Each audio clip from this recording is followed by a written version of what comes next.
ang lahat. Ako po si Kimberly Bibelsino.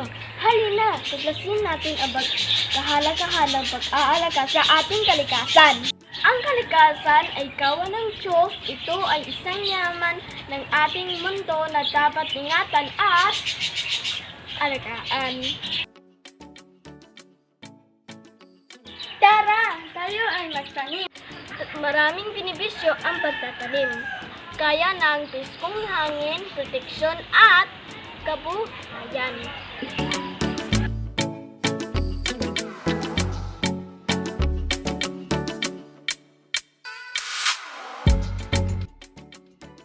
Ayan, tapos na. At huwag kalimutan ang tiligin ang ating bagong tanim.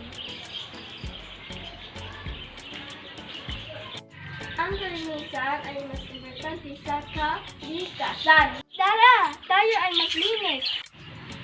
Linisan ang mga kapaligiran upang iwas sa sakit o sakuna.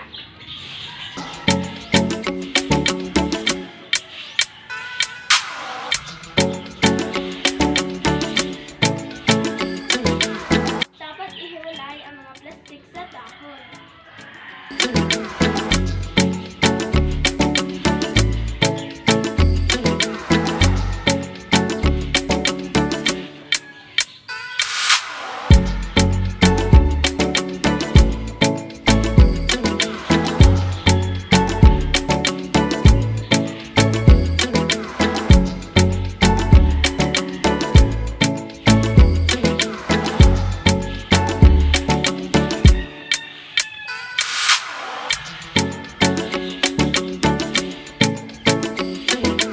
Importante rin itapon ang mga basura.